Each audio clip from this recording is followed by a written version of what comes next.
E aí, pessoal, tudo bem? É, Nas aulas passadas eu falei sobre classificação e regressão, deu introdução.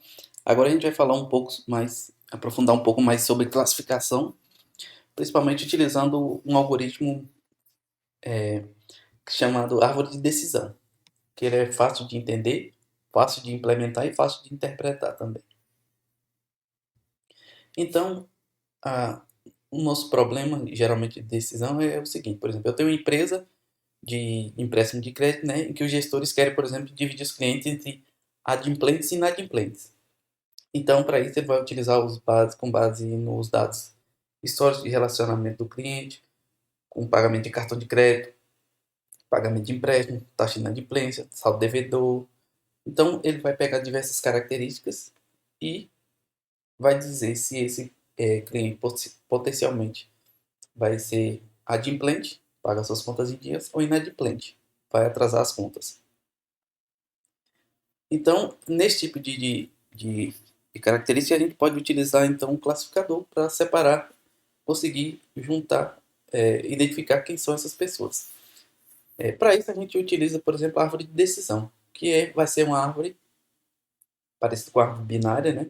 Que a gente conhece de algoritmos, em que cada caminho vai levar a uma decisão se vai ser, por exemplo, adimplente ou inadimplente. Como exemplo, a gente vai olhar aqui esse, esse conjunto de dados de exemplo aí, em que ele vai decidir, por exemplo, se eu vou jogar tênis ou não. Então, dadas as características como, por exemplo, aspecto do dia, temperatura, umidade, vento, eu vou decidir, vou jogar tênis? Sim. E não vou jogar tênis? Não. Então, na tabela abaixo, tem alguns exemplos aqui a gente pode olhar no D1, que, por exemplo, o aspecto sol, temperatura quente, umidade elevada e vento fraco, eu não vou jogar tênis. Mas, por exemplo, na D3, nuvens, o aspecto tem nuvens, está quente, a umidade é elevada e o vento fraco, eu vou jogar tênis. Então, dadas diversas características, eu tenho uma decisão, vou jogar tênis, não vou jogar tênis. E aqui está um exemplo de árvore de decisão. E que nesse exemplo aqui, o aspecto, a gente utilizou o aspecto como parte mais importante. Então, por exemplo, dividir o aspecto entre sol, nuvem e chuva. Então, por exemplo, uma nuvem. Se tiver nublado, a gente, de acordo com esse conjunto de dados aqui, sempre eu vou jogar tênis. Então, independente das outras características, se tiver nublado, jogo tênis. Já, por exemplo, se tiver sol, aí vai depender da umidade. Se a umidade estiver elevada, não. Se a umidade estiver normal, eu vou. Da mesma forma, se tiver chuva. Se tiver chuva, mas o vento for fraco, não vou jogar tênis. Se o vento for forte, vou jogar tênis. Então, uma árvore de decisão, basicamente, a gente vai ter aqui nas partes vermelhas aqui os nós, os atributos, né, que a gente vai testar. É como se fossem umas perguntas que a gente vai fazer e que aí, dependendo da nossa escolha, a gente vai levar para uma decisão ou não. Então, por exemplo, aspecto e umidades são os nós que a gente vai testar, seria como se fossem perguntas. Já os ramos azuis são como a gente vai quebrar essa, por exemplo, a umidade. A gente vai quebrar a umidade em que? Elevada, normal, pode ser diversas características. Por exemplo, se for tamanho de uma pessoa, a gente vai quebrar em três classes, até 1,60 m, de 1,60 m a 1,80 m, acima de 1,80 m, por exemplo. Então, isso aqui são decisões que a árvore vai ter que tomar para conseguir classificar o nosso dado da melhor forma possível. E uma característica importante nessas árvores é que os nós folhas são sempre o nosso objetivo, que a gente quer de classificação. Nesse caso, está usando classificação binária, de sim e não. Então, vou jogar tênis, não vou jogar tênis, mas poderia ser outro tipo de classificação. Por exemplo, eu quero classificar as pessoas entre baixa, média e alta, por exemplo. Então, dadas as características, eu vou conseguir classificar se uma pessoa é baixa, média ou alta. Então, seria um exemplo de multiclasse. Um exemplo de implementação desses algoritmos de árvore de decisão é esse D3, que é essa Inductive Decision Tree. Ela é uma árvore de decisão e segue alguns passos. Basicamente, eu vou mostrar aqui os passos. Então, começa com todos os exemplos de treino. Então, eu tenho as características naquele meu quadro, no meu quadro lá de características X. Então, eu começo com todos, escolho um atributo para eu particionar. Então, ele vai dividir, como por exemplo o aspecto. Tá, vou dividir o aspecto. Escolhi o aspecto. Então, o meu nó da árvore a primeira divisão será essa. Depois eu escolho os atributos. Então, vou criar aqui o sol, nuvem, chuva. Então, eu olho quais são as subdivisões dos filhos. Se vai ser um nó folha, e no caso eu chegaria, como por exemplo, de nuvens, ele foi direto para o sim e não. Então, eu terminaria meu ramo. Ou se tem mais subdivisões, que nesse caso retorna o algoritmo e faz esses mesmos passos até chegar aos nós folha, que seria o nosso grupo, né, de sim e não. Importante tá, a gente entendeu aqui, então, cada passo é uma pergunta e vai subdividindo entre os ramos. Então, dependendo do ramo da árvore que eu seguir, eu vou chegar na resposta sim ou não. Mas como é que ele encontra esses ramos? Basicamente, ele utiliza algumas métricas. Uma delas é o conceito de entropia. Tem várias outras, como por exemplo Gini, ganho de informação, etc. Mas o que seria entropia? Entropia, ele é um conceito que vem da teoria da informação, em que você mede o grau de incerteza de um determinado conjunto. A ideia é que era transformar em bits, então quanto menos incerteza, menos bits eu gasto para representar esse conjunto de dados. Mas a ideia geral, não vou entrar no mérito nem nas especificidades da entropia, mas a gente vai entender o conceito geral, que basicamente é o seguinte. No primeiro conjunto aqui de bolinhas vermelhas, a entropia aqui é baixa, porque eu tenho uma incerteza sobre o conjunto aqui baixa também. Imagine se eu quisesse sortear aqui bolinhas vermelhas. Minha incerteza é mínima, porque eu sei que todas as bolas aqui são vermelhas. Então, todas que eu sortear nessa caixa vão ser vermelhas. Então, eu tenho baixa entropia, porque a incerteza é baixa. Já no conjunto que eu tenho incerteza média, eu não posso garantir que eu vou sempre sortear bolinhas vermelhas. Pode ser que eu tire um S azul. Então, meu grau de incerteza diminui. Eu não tenho tanta certeza assim. Então, a entropia aumenta. Já na última caixa, por exemplo, a entropia aqui é máxima e também é, seria uma alta entropia, porque eu não tenho certeza de que eu vou sortear por bolinhas vermelhas ou azuis. Eu tenho 50% de chance aqui de cada um. Então, minha incerteza aumentou mais ainda. Se minha incerteza aumentou, então eu tenho uma alta entropia. Então, a entropia vai medir basicamente o grau de pureza de um conjunto. Então, quanto mais puro, por exemplo, só bolas vermelhas, a entropia é baixa, zero. E quanto mais incerteza eu tenho, quanto menos puro for esse conjunto, ele vai aumentando, então, essa entropia. Pode ter valores acima de zero. Outro exemplo aqui é com esses As e essas letras. Então, no primeiro conjunto, minha entropia aqui é zero, porque eu só tenho As.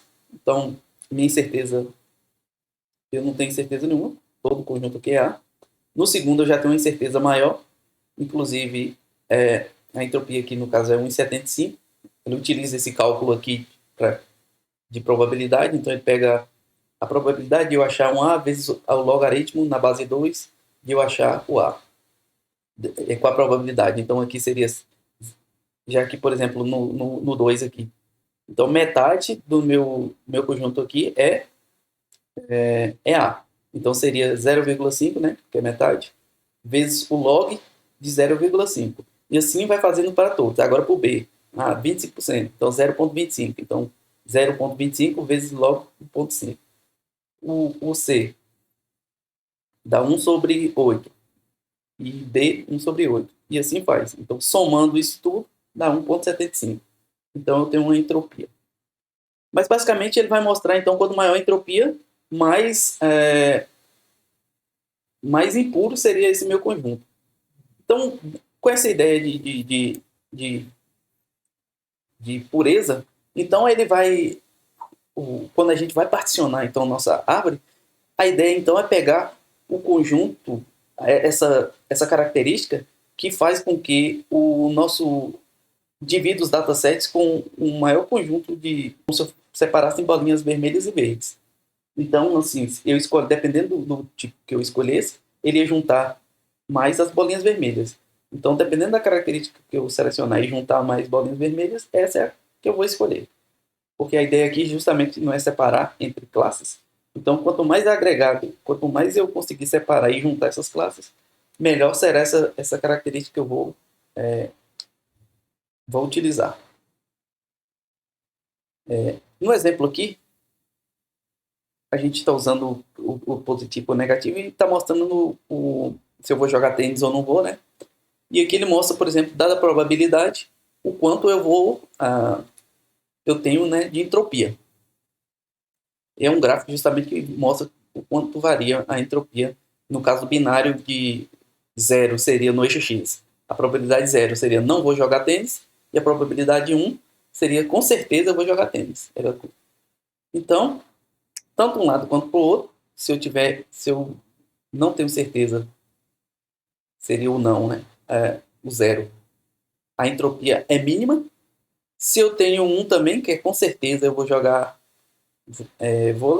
vôlei não, tênis, então minha entropia também é 0, porque eu não tenho incerteza nenhuma. Eu estou certo que eu vou. Ou do outro lado, eu estou certo que eu não vou. Mas se, por exemplo, se eu tenho uma certeza de 50%, então não estou certo se eu vou ou se eu não vou, a entropia que é máxima. É como se eu tivesse 4 pessoas, sendo que das 4, 2 está dizendo que dá para jogar tênis e 2 está dizendo que não. Então, o conjunto está igual.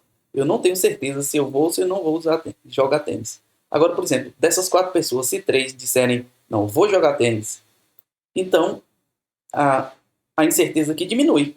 Porque se 3 está dizendo somente uma que vai jogar tênis e uma está dizendo que não, então minha entropia diminui porque a incerteza também diminui. Já no lado contrário, seria, por exemplo, quando 3 pessoas estão dizendo que não vai jogar tênis e somente uma diz que vai jogar tênis, então minha incerteza também vai diminuindo. Então, basicamente, o grau da entropia é esse grau de pureza. Um exemplo de entropia seria com esse grupo 2 aqui, utilizando a árvore de decisão. Então, essa seria uma árvore de decisão utilizando aquele algoritmo. Por exemplo, aqui eu tenho A ou B, seria a melhor partição, porque se ele disser que é A ou B, então metade das minhas... eu já tenho metade de chance de acertar. Porque ou mais da metade, né? Porque se eu disser que é A ou B, então a probabilidade aqui é muito maior de eu acertar. Então, se ele fala A, né? A ou B, sim. Então, eu já consegui separar muito bem meus dados. Eu consegui agrupar todos os A's e todos os B's só de um lado. E se eu disser na segunda pergunta é A, e ele disser que sim, então ele consegue separar A. Se disser que não, então é porque é B. Eu só tenho essas duas alternativas. Se for A, eu acertei. Se for B, ou se não for A, é com certeza B. Já do outro lado, então se eu perguntei se é A ou B, ele disse que não, então já diminui minha incerteza. Vai ser C ou D. E eu pergunto, é C?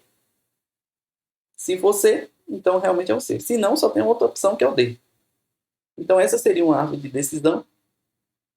E então vamos ver a árvore de decisão na prática. Para isso a gente vai utilizar então o scikit-learn no conjunto de dados daquele conjunto de dados de Wine, só de vinho. Só que aqui, naquele outro, a gente estava utilizando para regressão. Na verdade, as classes era de 3 a 8, se não me engano. Nesse caso aqui, são só 3 classes. É a classe 0, classe 1, 2 e classe 3. Então, eu também não tenho certeza se, por exemplo, a classe 0 é vinho ruim, a classe 1 seria vinho bom e classe 3 seria vinho ótimo, sei lá. Uma das características que a gente utiliza aqui, então a gente vai utilizar esse decision tree, que é a nossa árvore de decisão, mas essa decision tree, ela aceita alguns parâmetros. E esses parâmetros servem para, por exemplo, diminuir essa... Um dos problemas com o árvore é que ele aprende muito rápido e se ajusta aos dados de treino.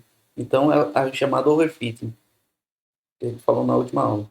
Então, ele se ajusta muito aos dados. Então, uma maneira de diminuir isso é você usar algumas estratégias, como, por exemplo, diminuir nesse caso aqui, o critério qual é o critério de partição da árvore? Vai ser a entropia que a gente viu? Vai ser o índice de Gini? O Q quadrado? O ganho de informação? Redução de variância? Então, existem vários. Por default, ele utiliza o índice de Gini, mas a gente pode escolher, por exemplo, a entropia. O splitter, ele vai escolher randomicamente, ou como eu vou quebrar esses dados, ou vai escolher a melhor forma de quebrar. Então, a gente pode escolher algumas estratégias. A profundidade máxima. Então, quanto a minha árvore vai aprofundar? Eu posso limitar a minha árvore, por exemplo, a 2 níveis. E aí ele vai ter que se virar para ele achar a melhor divisão para até 2 níveis. E isso diminui, então, essa característica dele de overfitar, né? De aprender a variância dos dados. Ou então um mínimo sample split, que é quantas amostras eu vou considerar para divisão. Então, eu não vou utilizar o dado todo, eu vou amostrar, mas quantas amostras eu vou utilizar. Da mesma forma, para avaliar se eu cheguei nos nossos folhas, né? Qual é o número mínimo de nossos folhas que eu vou utilizar, qual a partição. Então tá. A partir disso, a gente pode então criar a nossa árvore de decisão. Nesse caso aqui, eu estou utilizando, a gente vai ver de uma forma visual. Basicamente, eu estou importando aqui o banco de dados. Estou utilizando o dado, o X, né? Seria os dados de treino. E o Y seria o nosso alvo, que seria a classe 0, 1 ou 2 do Vion. Aqui a gente pega, então, quais são as features, que seriam as colunas que a gente vai aprender. Então, seria lá a densidade, pH do Vion, acidez, esse tipo de característica. E o Y seria 0, 2 e 3. 0, 1 e 2, que seria o tipo de classificação do Vion. Então, aqui eu estou passando qual tipo de característica a gente vai utilizar para a nossa árvore, né? O que a gente vai... Os parâmetros. E aqui eu estou inicializando, então, minha árvore. Estou dizendo decision tree, o random state 0 é para ele, quando a gente quer repetir o experimento, né? Então, a gente passou uma chave aqui para sempre que eu repetir, sempre ter os mesmos resultados. Ele fazer a partição da mesma forma. E aqui são os critérios de partição da nossa árvore. No estimator, a gente então está treinando os dados que a gente passou, para ele treinar e aprender. E aqui a gente vai, é uma forma de a gente visualizar esses dados na prática. Então aqui, basicamente, então ele treinou e aqui ele deu uma árvore de decisão. Então, por exemplo, se tiver o ProLine abaixo de 700, ele decidiu que se tiver o ProLine abaixo de 775, então é porque eu tenho a classe 1. Se for falso, então eu tenho a classe 0. Só que aqui eu tenho 3 classes, então uma partição aqui não foi tão boa. Se eu utilizar, por exemplo, mas também a profundidade aqui está 1. Eu posso aqui brincar e, por exemplo, dizer que a profundidade vai ser 3. E aí ele já muda as características da minha árvore. Aqui ele continuou com o ProLine, então beleza. Dividir entre, se o ProLine for abaixo de 755, é true. Então é verdade. Aí ele olha essa característica aqui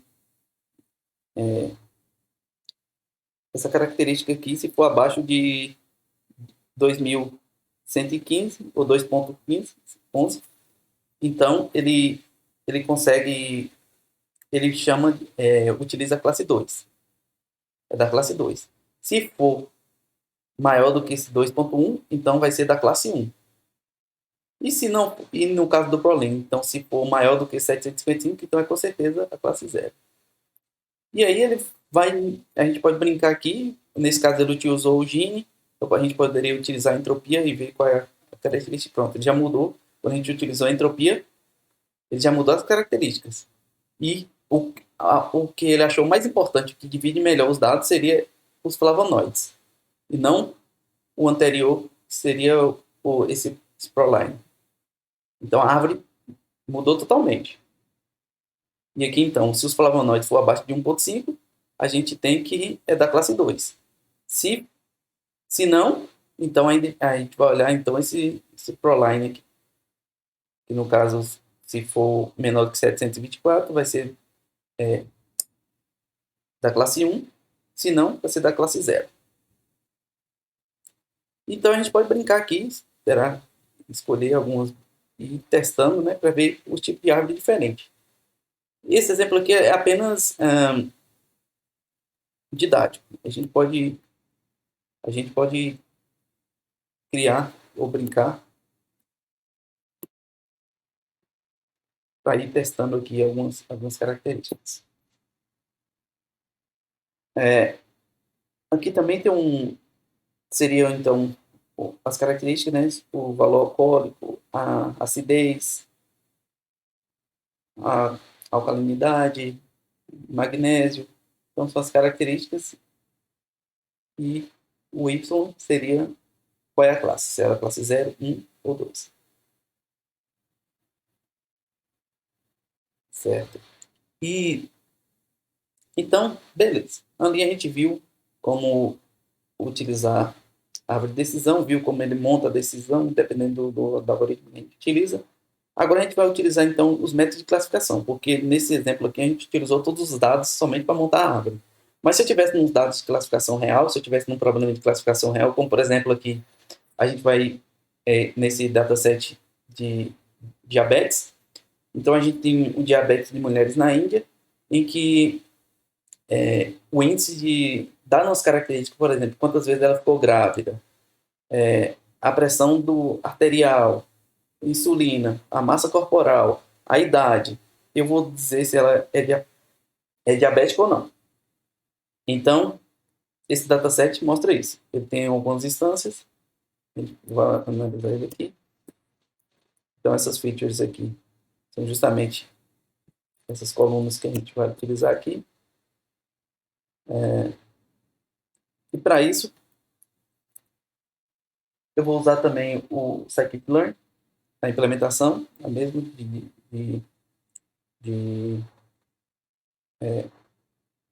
árvore de decisão, só que eu não vou passar parâmetros. Eu vou passar ela pura do jeito como vem. Então, basicamente, o que eu estou fazendo aqui? Estou importando o que a gente vai utilizar, estou pegando os dados de a coluna, né, deixando todas as colunas, menos a última, e falando que vai ser os dados de treino, né? E a última, que é o nosso outcome, que seria se tem diabetes ou não, eu estou atribuindo a variável y.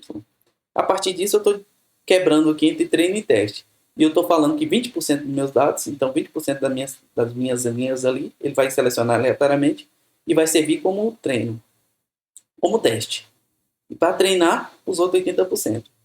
Esse Standard Scale é só para normalizar as colunas, né, para ficar num padrão, para ele conseguir encontrar os padrões melhores. Então aqui eu estou transformando minhas colunas,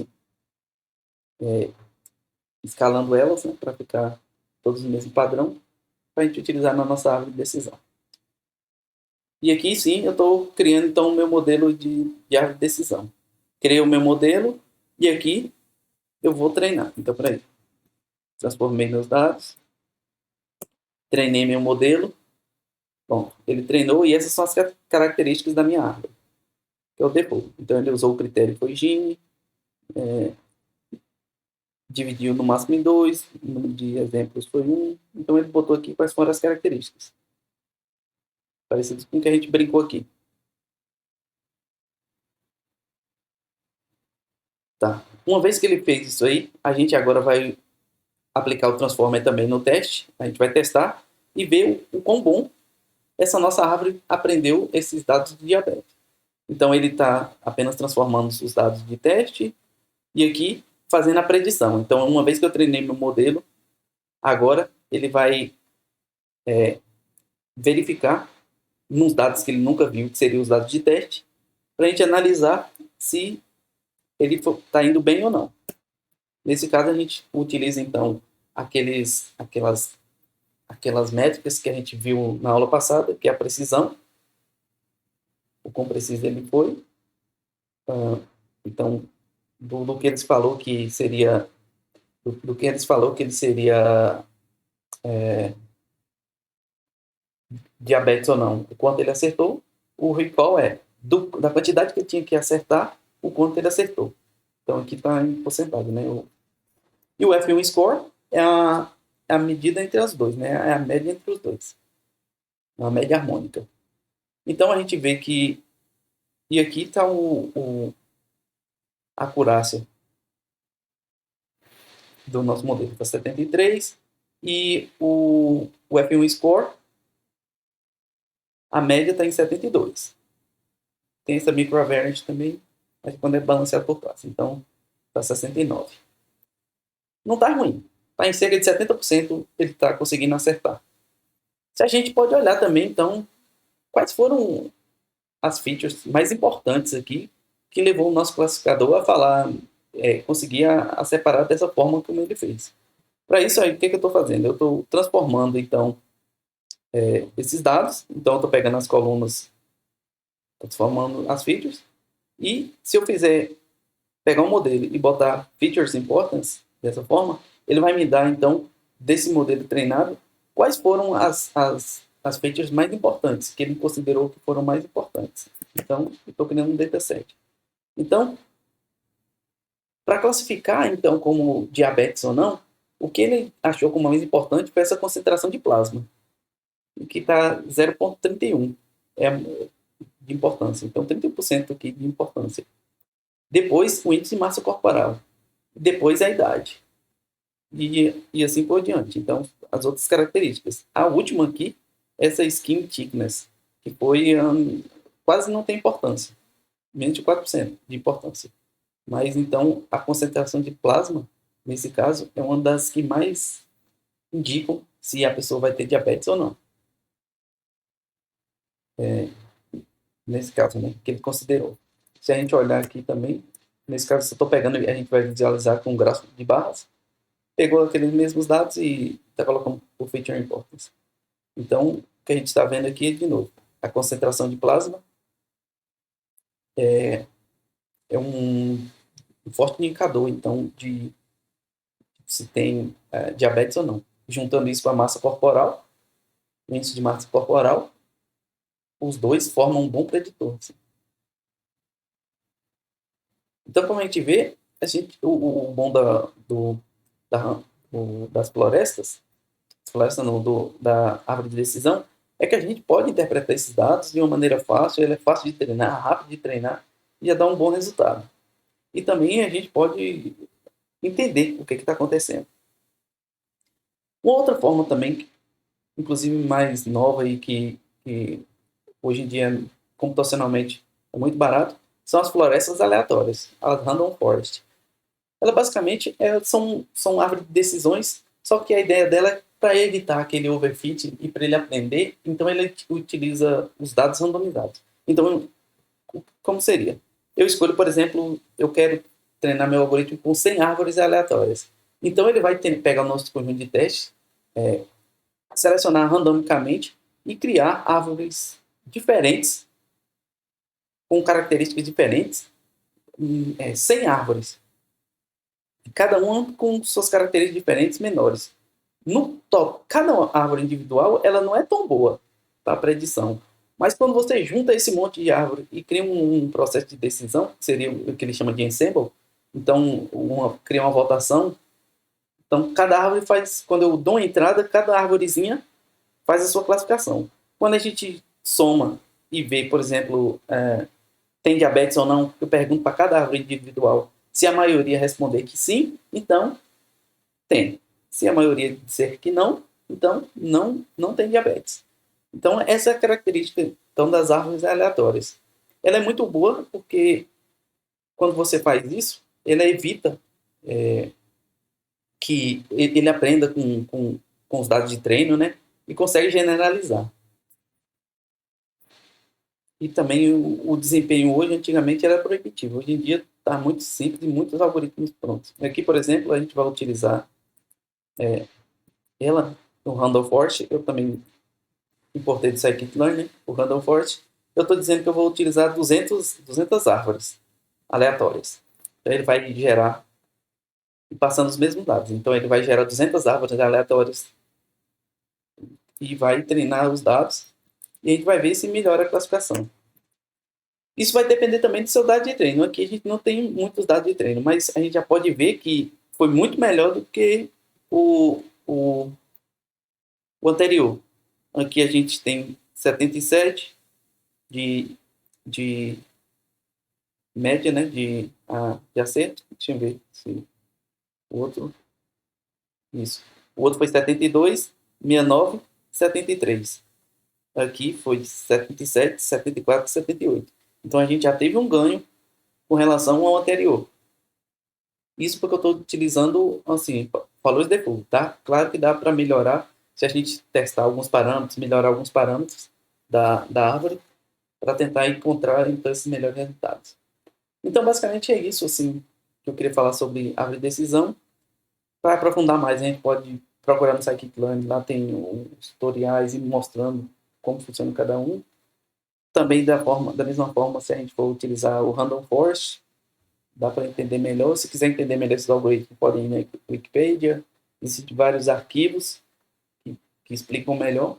Mas a ideia aqui, então, era utilizar um único algoritmo para a gente compreender, então, como pegar um dado, um dataset, e utilizar, por exemplo, a tomada de decisão, que seria a pessoa tem diabetes ou não tem, se for as características de análise de crédito.